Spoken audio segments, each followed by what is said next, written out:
You were warned, but you didn't want truth. You wanted comfort. Plato saw men crumble not at the hands of women, but at the mercy of their fantasies about them. She never needed to lie. Your own mind created the illusion and begged to believe it. You call it love, but it's submission. You call it destiny, but it's delusion. Plato didn't hate women. He feared the power of the lie you create in her image. Men do not understand themselves, yet they dare to claim they understand women. These words were never written by Plato, but if you study his work with ruthless honesty, you'll see this truth bleeding through every layer of his philosophy. Plato didn't write about romance. He wasn't interested in teaching you how to win her heart. He went deeper into the sickness of the male mind, how it willingly blinds itself to truth and decorates illusion with the name of love. Long before men bowed to beauty, long before they mistook chemistry for connection, Plato had already identified the real enemy, a mind untrained, undisciplined, and desperate to believe. You remember his allegory of the cave. Men chained in darkness, watching shadows dance on a wall, thinking those shadows are the real world. But what no one dares to admit is this: one of the most dangerous shadows ever cast was woman. Not the woman in flesh and blood, but the woman you invent. The one who completes you, heals you, saves you. She is not a person, she is your projection. And that projection owns you. She smiles, and your world shifts. She cries, and you rush to protect. She pulls away, and you chase like a starving dog after its master. But none of this is love. It is conditioning. It is the shadow play Plato warned you about, where illusions control men more completely than chains ever could. You see, Plato understood something brutally simple.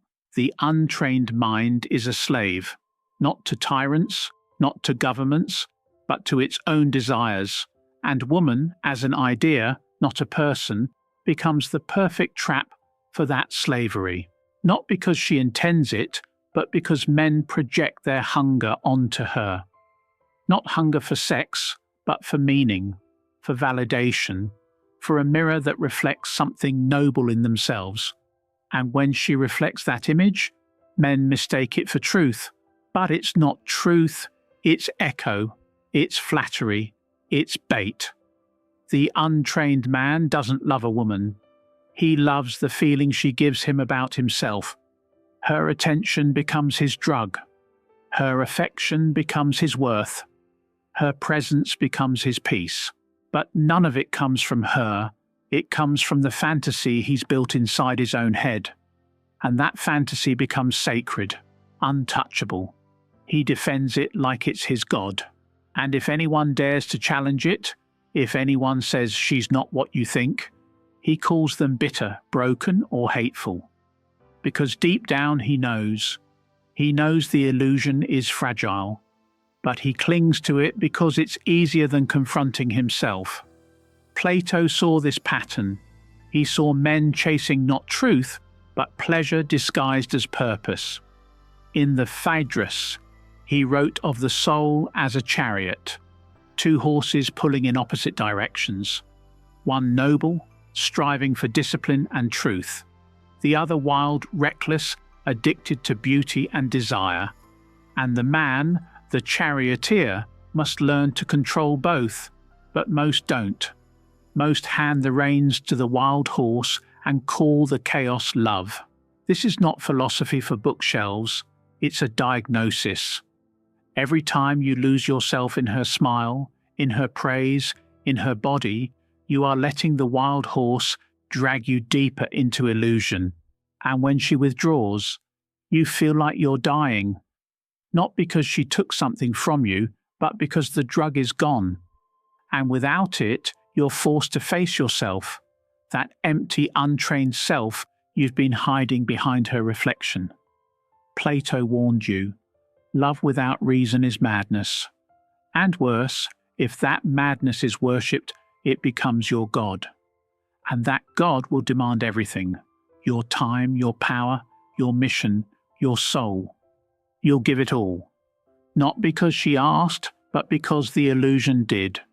Because the fantasy you created whispers louder than truth. And that is the tragedy. Not that women deceive, but that men refuse to wake up. You think she controls you. You think she's the puppet master pulling your strings with a smile or a glance.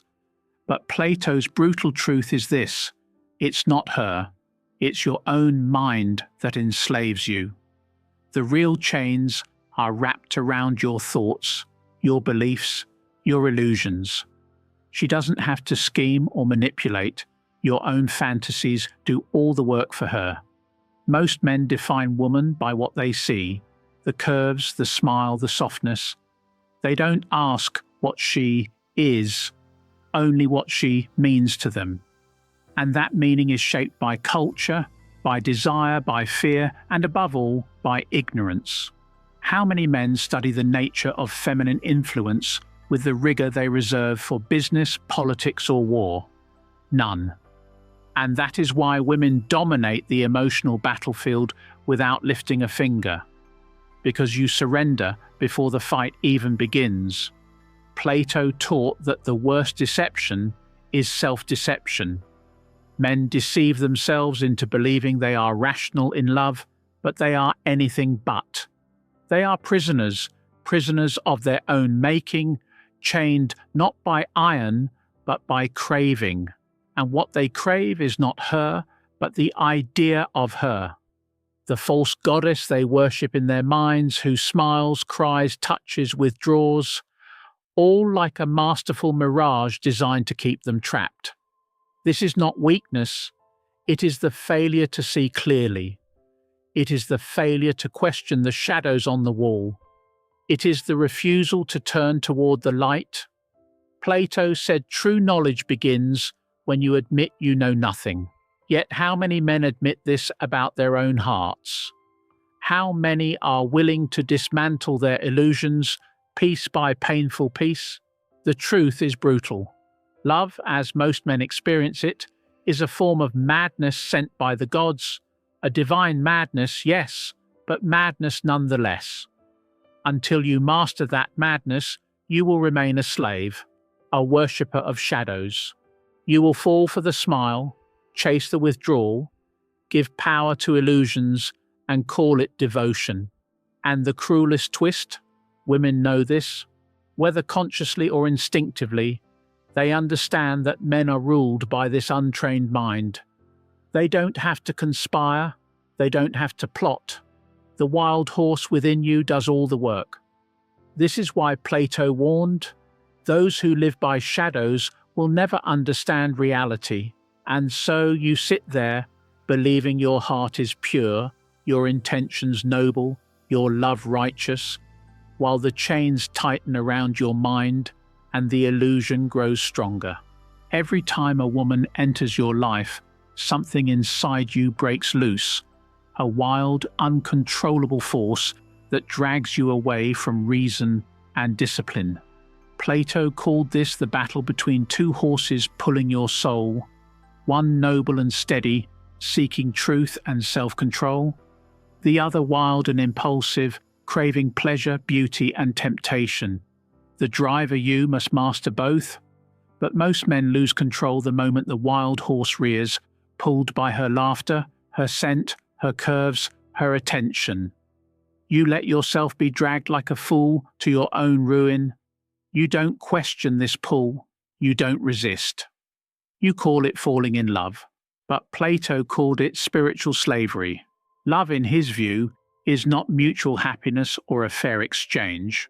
It is madness sent by the gods, a divine but dangerous madness that blinds men, consumes them, and forces them to worship shadows instead of truth.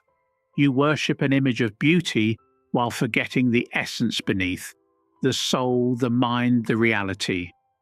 Unless you master this madness, you are nothing but a pawn, a slave to fleeting pleasures and illusions. You worship shadows on the cave wall while your true self withers in darkness. And here's the bitter truth. Women know this. Whether consciously or instinctively, they understand that men are ruled by this chaos within. They don't have to plan or conspire. The wild horse inside you does all the work. This is the war Plato described, not between men and women, but between reason and desire within every man. And the battlefield is your own soul. Every smile, every touch, every glance from a woman is the wild horse snapping its reins, pulling you toward ruin. The question is, will you surrender or will you learn to control? Will you remain a prisoner of your illusions, or will you become the charioteer, mastering both horses, seeing beyond the shadows, and finally walking into the light? You think you're in control, but you're not. You are a slave to the illusions you refuse to confront, a prisoner of shadows you desperately call love. Plato's final warning is this: until you break free from the false goddess in your mind, the woman who is not real but a projection, you will never understand yourself or reality. This illusion isn't just dangerous, it's fatal to your growth, your freedom, your very soul. The chains that bind you are invisible but unbreakable unless you face the truth.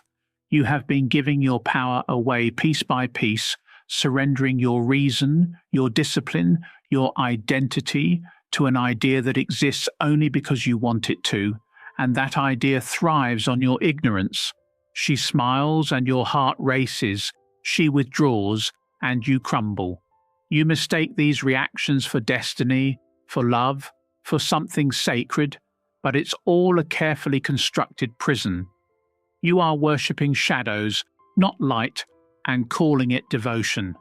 This is the deepest tragedy, men enslaved not by others, but by themselves. Plato did not romanticize this condition. In fact, he called it spiritual madness, a madness sent by the gods that blinds and destroys. The wild horse inside your soul will always crave beauty, pleasure, temptation, and without mastery, it will drag you to ruin every time.